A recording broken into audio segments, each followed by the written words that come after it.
Take a moment to think about all the things you've ever learned in school, from your very first day in kindergarten all the way up to whatever level you are right now. Think of all those behaviors, all that knowledge that you've accumulated and developed over the years. Now, think what life would be like if those knowledge and behaviors were only available in the classroom that you learned them in.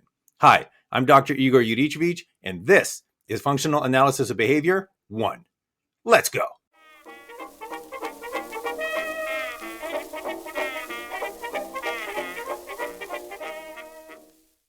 All right, so what we're going to be taking a look at today is the idea of generalization.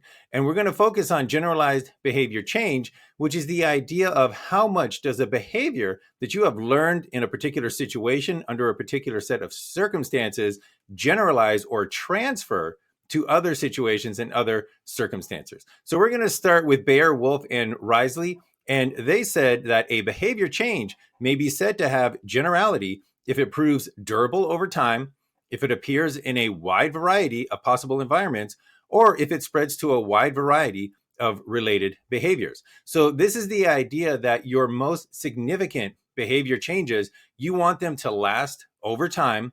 You want them to be used in all relevant settings and situations, not just the setting you learned it in, but in all relevant settings and situations. And you're also hoping that it's accompanied by other functionally related responses, other behaviors that it spreads to and influences after you've learned some of these behavior changes. So we're going to expand on that with Stokes and Bayer and their concept of generalized behavior change. And they stated that generalized behavior change is the occurrence of relevant behavior under different non-training conditions. That is, across different subjects, across different settings, across different people, across different behaviors, and or across different times, without the scheduling of the same events in those conditions. So we're going to take a look at this idea of this generalization over time, over settings, and with other behaviors by taking a look at the three basic forms of generalized behavior change. So Cooper, Heron, and Heward outlined those three basic forms of generalized behavior change as being response maintenance, setting situation generalization, and response generalization. And we're going to take a look at each of those in turn, starting with response maintenance.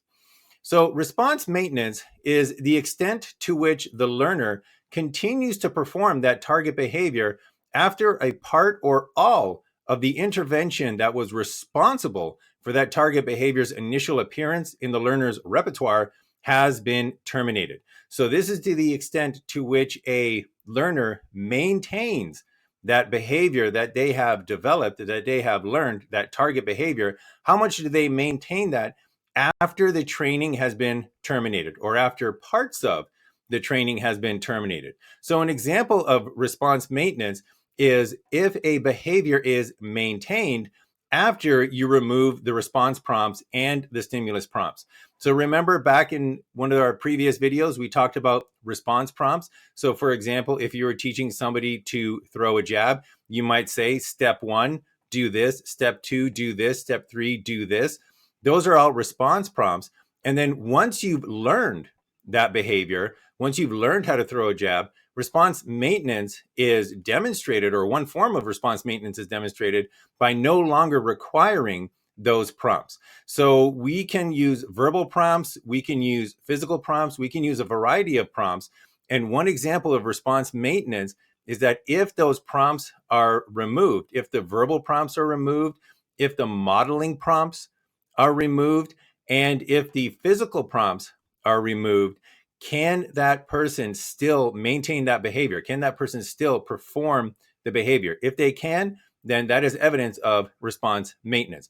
And let's not forget about the stimulus control prompts or the stimulus prompts that operate on the stimulus. Same idea. That is a part of the training. That is a part of the initial appearance of that particular behavior. And once that stimulus prompt is terminated, once you're no longer pointing to the correct stimulus or somehow indicating the correct stimulus, response maintenance is exhibited when that learner continues to perform that behavior. Okay, so the next basic form of generalized behavior change is shown in setting and or situation generalization.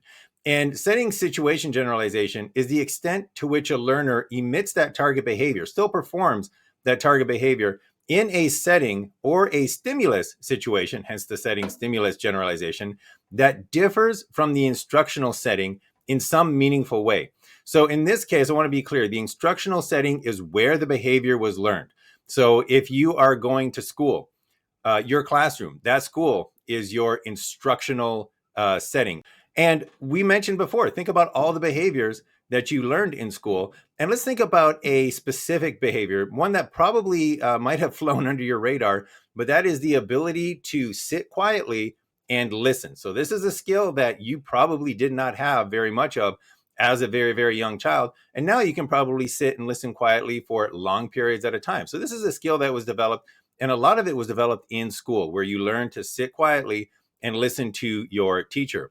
Now, this behavior would give evidence, or this behavior would be shown to have setting or situation generalization if you were able to sit quietly and listen in other situations. So you might never have been trained to sit quietly and listen in a cafe when you're listening to a jazz band, but that ability, if you were able to perform that behavior in a non-school setting, that is an example of setting generalization and situation generalization, because you're there without the teacher, you're there without other classmates.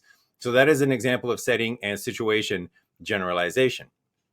If you're able to sit quietly and listen when you are getting instructions from the crime kingpin, that would be another example of setting situation generalization, and so on and so forth. Any place outside of school that you can sit quietly and listen, and you were not trained to sit quietly and listen outside of school, that is an example of setting and or situation generalization. Setting if the place is different, i.e., you're in a courtroom rather than a school classroom, and situation if the situation is different. That is, you don't have a teacher there, you don't have other students there, and yet you're still able to sit and listen quietly. So one thing to realize about setting situation generalization is that this occurs on a continuum. So the degree of similarity between the instructional setting where you learned the behavior and the generalization setting where you're performing the behavior, that degree of similarity can be complete, i.e., you're in the same place with the same situation, or it could be varying amounts of difference.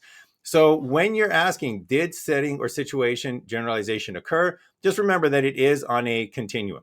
So let's start with the absolute zero example of setting situation generalization has not occurred. So if you were trained to sit quietly and listen in a classroom, and then you went to a different setting in a different situation where you were in a car and you could not sit and listen quietly, then that would be a failure of setting and situation generalization, because you're not performing the behavior that you learned in the instructional setting. You're not performing that behavior of sitting quietly and listening. That behavior has not generalized.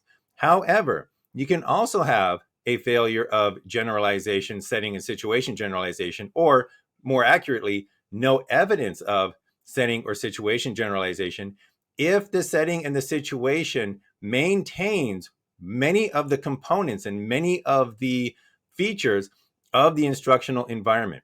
So, for example, it's not very good evidence of setting and situation generalization if you are able to sit quietly and listen in your school classroom, and then you are able to sit quietly and listen in another school classroom, or you're able to sit quietly and listen in another school classroom. So notice that there are some changes here. There are things that have changed from one classroom to the next, but it's not a huge difference. It's not a large difference. It's not a large change in your setting and situation. So there's still a classroom setting, there's still a teacher, there's still students around you. So the ability to sit quietly in other classrooms would be a very weak example of setting and situation generalization, whereas the ability to sit quietly, as we saw before, in a jazz cafe would be a stronger example of setting situation generalization. So just remember that setting and situation generalization occurs on a continuum, and the greater the difference between the instructional setting and the generalization setting, or the instructional situation and the generalization situation, the stronger the evidence of that setting situation generalization.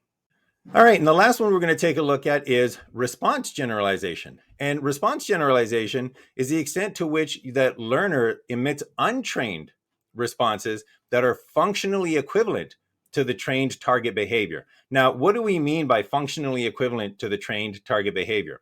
What we mean by that is that it's an untrained response. It's something new, but it still attains the goal that the trained target behavior attained. So it still attains the objective, or it still successfully accomplishes the goal that the trained target behavior was made to or trained to attain.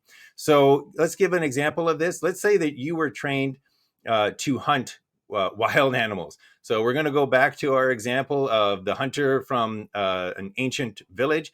And let's say that you were trained to hunt this animals or to hunt animals, and you were trained that the way to hunt the target behavior is you attack the animal upright, and then you stab them with a knife. So you approach the animal upright. That is how you hunt animals. So you get trained on approaching an animal upright and completing the hunt. You get trained on approaching an animal upright and achieving the hunt. You train on approaching an animal upright and then achieving, the completing the hunt. However, once you have trained that, you might engage in response generalization and successfully complete a hunt using other responses. So you might say to yourself, well, wait a second, if I lie on my back, I can expose that soft underbelly of the animal way easier. So I'm going to lie on my back and I'm going to do that response instead. Now, notice that this is a different response. This is not what you were trained on. However, it is functionally equivalent if you are still able to capture that animal, if you're still able to successfully complete your hunt, if you're still able to get food for your village. It's functionally equivalent to the trained behavior. And this would be an example of response generalization. So if you only hunted animals upright, that is how you did it. That's how you were trained. That would be no evidence of response generalization. But if you came up with a new way of hunting, that would be an example of response generalization if it's successful. If it's functionally equivalent, meaning that it's still a successful completion of that goal. Now, two things to point out before we leave response generalization. Basically, response generalization, we have another word for it in English, and that is innovation. So anytime somebody comes up with an innovative solution to a problem, anytime somebody comes up with a new behavior, a new way of doing things, that is response generalization in action. So inventors are in the business of response generalization. There's a trained way to accomplish a certain goal. What's a new way to accomplish that same goal? Something that's functionally equivalent, but can be different. However, response generalization is not always beneficial, and it's not always even desired. So one example of a behavior where you wouldn't, or a class of behaviors where you wouldn't want response generalization would be safety behaviors. So when you learn how to cross the street, when you learn how to escape from a burning house, you don't want people to engage in response generalization because variations from those trained safety behaviors could be dangerous either for you or for others. So sometimes response generalization is desired, sometimes it's not desired, but you can always recognize it if the goal is still attained, but the behavior was never trained. I didn't mean to rhyme there, but you know what? I'm going to end it on that. That was a pretty good one to end on. All right, so today we took a look at response generalization. So we brought in the idea of generalized behavior change, and we took a look at the three basic forms of response generalization: response maintenance, setting situation generalization, and response generalization. So next time, we're going to continue our look at response generalization by taking a look at the principles for promoting these generalized outcomes. So if you decide that response generalization is what you want, if you decide that generalized behavior change is what you want to maximize that response maintenance, you want to maximize that situation setting generalization, and you want to maximize that response generalization, what are some of the tips? What are some of the principles that you can do? We're going to take a look at that next time. But until then, thank you for joining me. And until I see you next time, stay frosty, stay functional.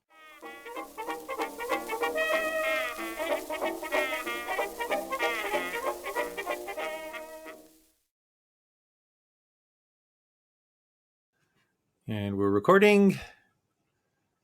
All right, let's see. Go over here. That's good. So take a moment